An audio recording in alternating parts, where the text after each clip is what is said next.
How's it going, everyone? Plus lineup for the month of July, which has been officially revealed.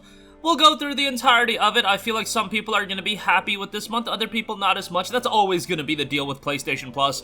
There's the element of games you already own, games not interesting you, etc, etc. But there's a lot of variety here, so let's break it all down. Right off the top, the game that they are promoting the most is It Takes Two, and probably with good reason. This is a co-op only title by Hazelight, who also did A Way Out, and It Takes Two is generally received even better than A Way Out. I really liked A Way Out. It Takes Two is an incredibly charming game that, again, if you play with a friend, you're going to have a great time together with, so nice to see this get added to the service. It is available on EA Play, of course, so, you know, sometimes when we get crossover with subscription services, that isn't great, but, you know, Plus Premium isn't like Game Pass where EA Play is just baked into it, so that's not as big of a deal here, but It Takes Two available there. Nice addition. Sniper Elite 5 also getting added. The latest installment in the award-winning series, Sniper Elite 5, offers unparalleled sniping, tactical third-person combat, and an enhanced kill cam. Fight your way across the most immersive maps yet, with many real-world locations captured in stunning detail, and an improved traversal system that lets you explore more of them than ever before. Bring your skills online by invading another player's campaign and take on 16-player online competitive battles as well. You got SnowRunner, which, you know, I don't know how many people are going to be super excited for that, but it is a notable title that does still go for a hefty price. SnowRunner puts you in the driver's seat of powerful vehicles as you conquer extreme open environments with the most advanced terrain simulation ever. Drive 40 vehicles from brands such as Ford, Chevrolet, and Freightliner as you leave your mark on an untamed open world ride solo or play with other players in 4-player co-op. Overcome mud, torrential waters, snow, and frozen lakes while taking on perilous contracts and missions. Expand and customize your fleet with many upgrades and accessories, including an exhaust snorkel for heavy waters or chain tires to battle the snow. You've got World War Z, very nice addition there for sure.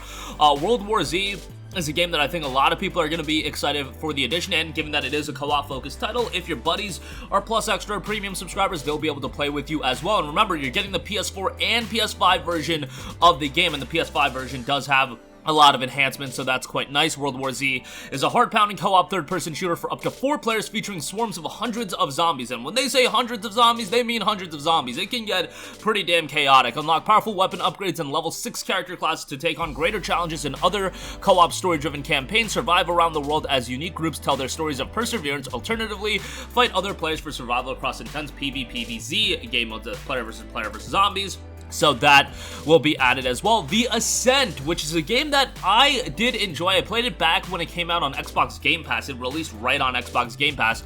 It is a cyberpunk RPG, pretty cool setting to an interesting story. Gameplay I thought was fun. You can customize your character with cyberware that suits your playstyle and play the entire game alone or work together with up to 3 friends in local or online cooperative play. An action shooter RPG that will be added to the service as well, and that still goes for a decent price point, so very nice addition there. Undertale, obviously, incredibly iconic game there.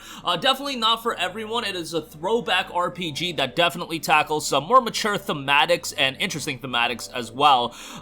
It's a game that is a must-play, I would say, for everybody, but I do understand why some people don't get into it as much. And again, the darker tone might not be for everyone, but I thought it was a incredibly well-designed RPG. SpongeBob SquarePants Battle for Bikini Bottom Rehydrated. Look, if you're a SpongeBob fan, you're gonna really enjoy that game. It's a decent platformer, all things considered, but at the same time, like, if you are a SpongeBob fan, if you're nostalgic with SpongeBob, you'll enjoy that game immensely, in my opinion. And there's a lot of charming fun to be had with that game, so I would say give that a look. You've got Melty Blood Type Lumina, the latest addition to the series of 2D fighting games based on the visual romance novel Tsukihime. Explore an all-new Melty Blood world from scenario writer Kanoko Nasu based on the events of Tsukihime, a piece of blue glass moon. Use characteristic Melty Blood mechanics as well as a few powerful techniques with an all-new simple control system which will allow both seasoned veterans and new players alike to enjoy the full world of the game. You've got Dismantle, explore, craft, and survive a world teeming with wild creatures in the isometric apocalypse simulator. Unravel mysteries and solve puzzles as you explore the open world, build outposts to establish your presence, and claim the island back by area-wide, creating tools and weapons from resources. You've got Circus Electric, that's a nice lower-key addition, an enthralling story-driven RPG tactics and circus management with a steampunk twist. You've got Dynasty Warriors 9 and Samurai Warriors 5, so you got some Musou action there. Experience the thrill of 1v1000 like never before in Dynasty Warriors 9, the continuation of the franchise set in ancient China. Hack and slash your way across an ever-changing battlefield battlefield where you can use the new Musou action system battle armies through a single vast open world map. Dynasty Warriors 9 didn't have the strongest reception, but as a plus title, I think it's a decent addition. Samurai Warriors 5, on the other hand, reimagines the stories and characters and action system of the very first game in the series with a dynamic yet detailed art style inspired by Japanese ink paintings. In the main Musou mode, play as military commanders Nobunaga Oda and Mitsuhide Akechi, and experience their stories taking place during the Sengoku period. In Citadel mode, protect your base, either defending against oncoming enemies or defeating them, collecting resources to upgrade the various buildings in the My Castle menu. You've got My Little Pony, a maritime bay adventure. I mean, if you want to check that out, go for it. You've got Fast and Furious Spy Racers Rise of Shifter, and then you also have Monster Jam Steel Titan. So, a lot of depth into the offerings. I wouldn't say that there's a lot of standout games. Like, Undertale is great, don't get me wrong, but I don't know how much that's going to grab people. World War Z, a nice addition, but again, that is a lower key co-op title. Sniper Elite 5, It Takes Two is a nice addition.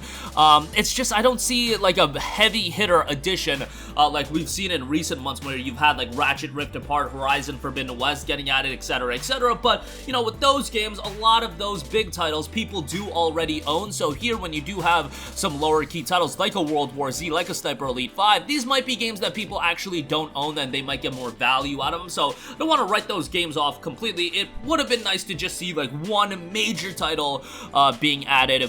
You know, maybe something from 2022 that was released. I don't know if Gran Turismo 7 at this stage of the game is pushing it a little bit too much, but, you know, something like that would have been cool to see. But not every month can be absolute slam dunk as far as that's concerned. As far as PlayStation Plus premium titles, we do have some notable additions. We've got Gravity Crash Portable for PS4 and PS5. Retro fun meets futuristic thrills. And PSP space shooter Gravity Crash Portable, now enhanced with up-rendering, rewind, quicksave, and custom video filters. Blast aliens across 30 hostile planets and stellar missions filled to the brim with wormholes, laser beams, and amazing explosions. And moving on from that, two major additions, we've got Twisted Metal and Twisted Metal 2. Look, I'm not the biggest Twisted Metal fan in the world, but I know this is a franchise a ton of you guys are going to be super nostalgic with, and to see the first two games get added to the service, these are the types of games that I think people have been waiting for to see get added into the service. And given that, I believe there is a Twisted Metal live action series kicking off here soon, July 27th actually.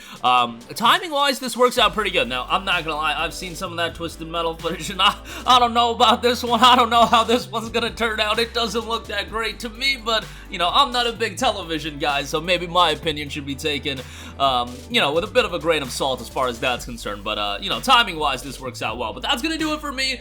Kind of a mid update, honestly, like not fantastic, but definitely a lot of lower key titles. Like, check out World War Z with some friends. I think you guys are gonna have a lot of fun with that. It Takes Two, if you want a co-op game that you can play with somebody, that's a great one. Sniper Elite 5 and a bunch of other titles being added as well. And kudos for the Twisted Metal 1 and 2. Timing wise works out well there. That'll do it for me. Sound off with all of your thoughts in the comment section down below. Thank you for watching, and goodbye.